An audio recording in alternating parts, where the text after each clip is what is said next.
Hey guys, Shadney back with another process video tonight, and it's coming up a little late. I did about 4 videos last night, the last 4 layouts that I had planned for this series, and I think I'm gonna have to do at least one more and pull in some more, like some just plain 12 by 12 cardstock, because I've got a ton of scraps left, I just realized. So that might be coming, but yes, so sorry, I got distracted. I am just doing this voiceover tonight. It's like 9:40 right now. So it's going up kind of late, but hopefully tomorrow and the next day and all that will be up a little earlier in the day, because they are already recorded. And then all I'll have to do is do the voiceover and the photos, which I think I'm going to get caught up on tomorrow, because my husband will be taking India to go play with her cousin, and I will have time to catch up on everything and do voiceovers with nobody in the house. It'll be amazing. So on to this video. At the very beginning, I showed you this little picture of a layout.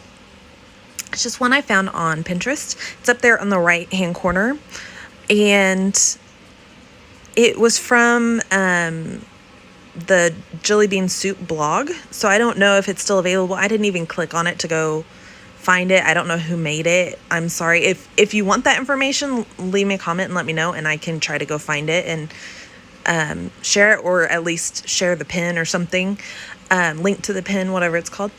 But I am using that as my kind of inspiration for this, the circle part, and then also how her flowers are made are really cute. They're kind of like wonky looking, so we're gonna make some wonky flowers in a minute. For the background, what I've done so far is I have the 12 by 12 pattern cardstock, and it's just using the whole page. I could have like kind of adhered them together and gutted part of it so I could use the cardstock, but as I said before, I already have plenty of cardstock, so I'm not worried about trying to save it anymore. I mean, not cardstock, plenty of pattern paper.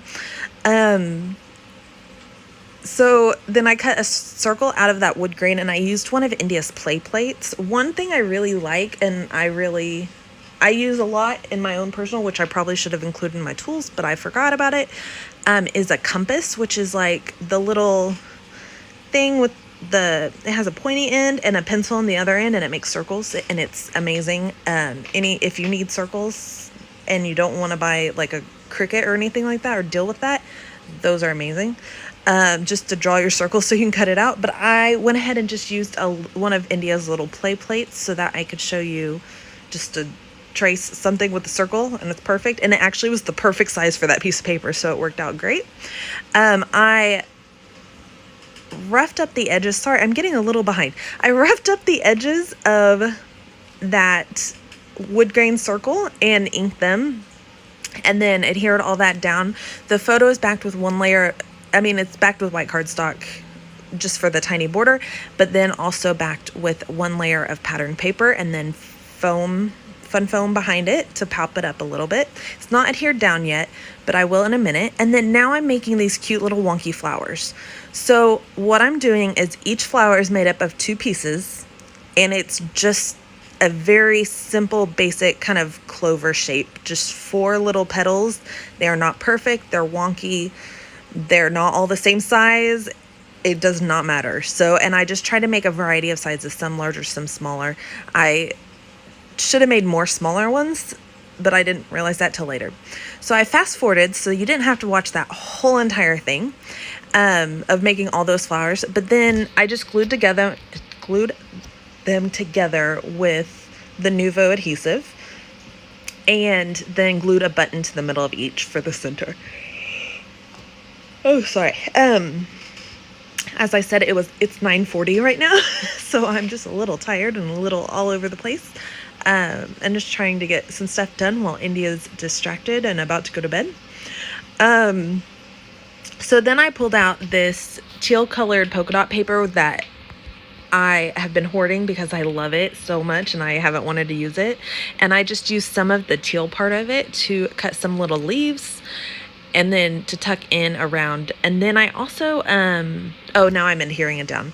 So I did just use my fingernail just to not really rough it up, but kind of pull the edge up a little bit just to give it a little bit of texture and like a little bit of dimension right there. And then I'm going to go ahead and adhere these thickers down and on the curve. So I'm working around making sure each one is lined up kind of like a starburst, so they're not all they're kind of fanned out, if that makes sense, so that they're all perpendicular with the edge of the circle. I think that's confusing, but that's the easiest way for me to explain it. And then in the baggie over there, I had taken the floral paper that has like the birds on it that I've used for some other stuff. One time I gutted it for one of the other pages, and I fussy cut that paper all apart and all the little floral pieces off of it. I didn't cut the birds out because I don't use birds on things usually. I mean, unless it's just there and I need to use it. I just don't think to use birds on things. But I'm sorry, I'm so distracted. I fussy cut that paper apart and all those floral bits, and I'm going to use that to kind of tuck in and fill in with my flowers and make it more florally looking. So right now I'm just trying to decide exactly where I want the photo sitting so that I can, and then trying to place the flowers from there to try to decide what I want exactly. In the inspiration picture over there on the right, they had flowers on both sides of the ring, but I ended up not really liking that because I felt like these flowers just weren't sitting right. They felt like, I don't know, like chunky and like not right. I don't know. They just didn't feel right. So I just went ahead and clustered all of them together over here on the right side so that they fit better together, like they like snuggled up together better. And then I'm going to adhere all those down. I do glue one down, I think, with Nuvo glue, and then I use the one that's overlapping the photo a lot. I use Nuvo glue to glue it down.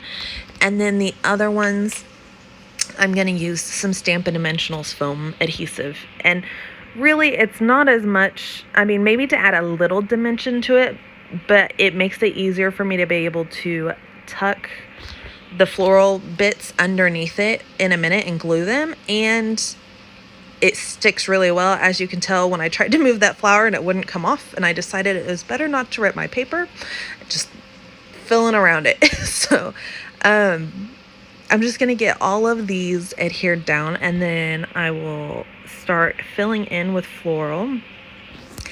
I will place those. Oh, I forgot to mention with the flowers, when I fussy cut those out, I did ink the edges of each flower of each like piece before I pieced them together or glued them together.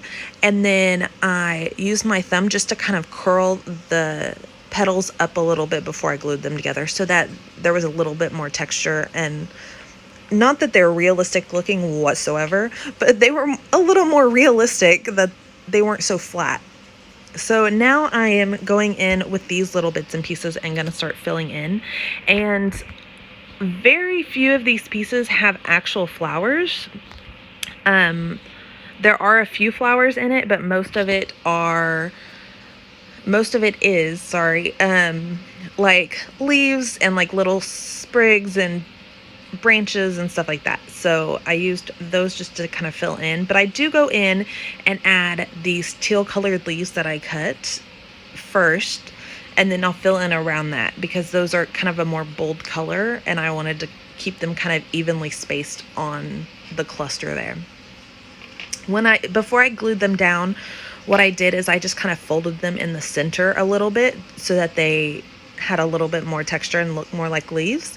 And then everything I'm gluing in, for the most part, I'm just adding glue to the part that'll go under the flower. The rest of it's not, and not all of them, but some of them I do like kind of curl up just a little bit so you see that texture and dimension. Everything's not super flat. If it was all super flat on that background, I feel like it would blend in too much, and with it having just a little bit of texture, you see some movement in the floral. So I will just continue doing that, kind of going with like some larger pieces and then working my way to smaller pieces and trying to just fill in any weird little gaps. Up there at the top where I'm placing that leaf just now, where that flower, I tried to move it because it was too far away from the photo and then I couldn't because, it was stuck. I'm trying to fill in that little gap because I don't like it. It's very annoying to me, that little trapped space right there. So I am trying to kind of fill that in. And I do overlap the photo a lot with the floral. If that bothers you, just scoot your photo further in, or maybe print your photo at a slightly smaller size so that it doesn't overlap like that, and you can kind of position it differently and just work your flowers around the circle instead, which is totally doable. And honestly, that was my plan, but I don't know, it just worked out like this. This is how I liked it. It's totally fine. And I don't mind that I covered up myself or my dress or anything, but I did not want to cover up Phil's bow tie, which sounds dumb, but I just thought he was so cute that night, so I didn't want to cover his bow tie up. Once I'm done kind of filling in and adding all these little pieces, I'll just kind of scoot those over to the side, and then I'm going to go in with all the little sprinkly bits and start adding stuff for that. These little wood grain, wood grain. Well, they're wood veneer, sorry. The wood veneer hearts, I was trying to kind of space out and do like clusters, but then I decided that there's only 2 and it bothered me, and you weren't going to see that other heart if I put it down there with all the floral. So I just kept them kind of tight together over there. And then I'm going in and adding glue where I want to add these little pieces. These are some of the punctuation marks from that, I think it was from the Shine collection from Maggie Holmes. It's those letters that are very angular. The birds word up there at the top, it's that alphabet.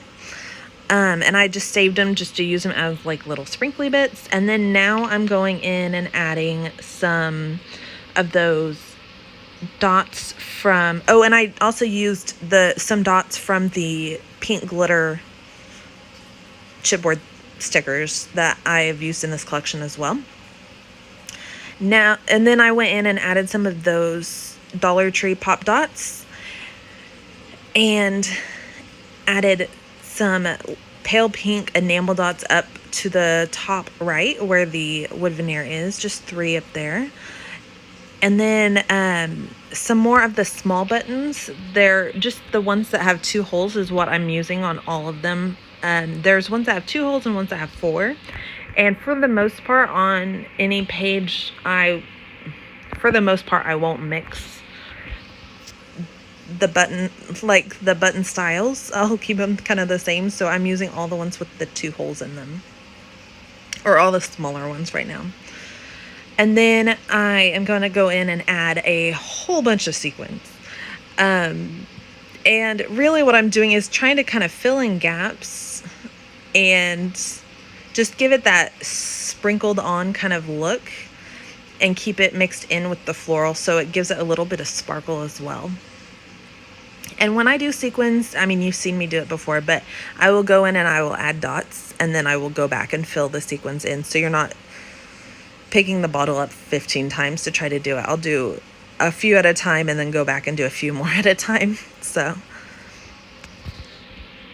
and then I decided to do a few over here by the title, whatever they're called. And then I think the last thing I do is add some journaling.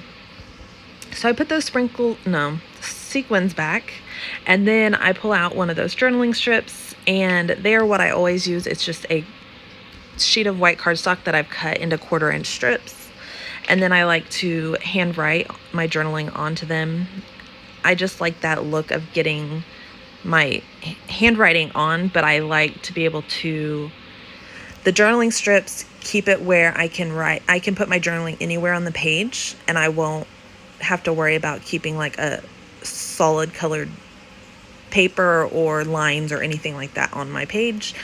And I can write as much as or as little as I want, and then go back and fill in the space and decide where I want my journaling, like to get the size I want or the look I want. Like this right here. Like if I would have just started writing, I wouldn't have had a choice. It would be stuck where it was. But now I can kind of move it around and fill it in wherever I want it to go. So I like that. And then I just trimmed it into little strips, and I'm going to adhere it down with my Nuvo adhesive.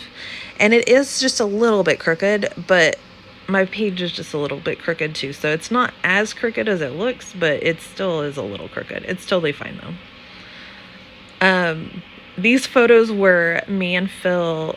I was pregnant with India at the time, probably about 4 months. We had already found out she was a girl at this point. So yeah, probably 4 months. And anyways, it was just fun. We went to someone's wedding that I used to work with, and it was nice just being together and all dressed up, and I thought he was so cute, so I thought it was a good photo to document. Thank you guys so much for watching. Sorry I'm a little all over the place and a little crazy tonight. Hopefully the next videos will be better and not so late at night. Thank you guys so much for watching. If you like this video, please hit like, leave me a comment if you have anything fun to say. I would love to chat with you.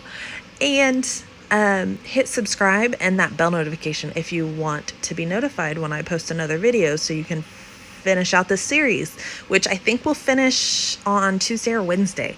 So if I am still posting videos like I should be. So thank you guys. Have a wonderful night and happy scrapping. Bye.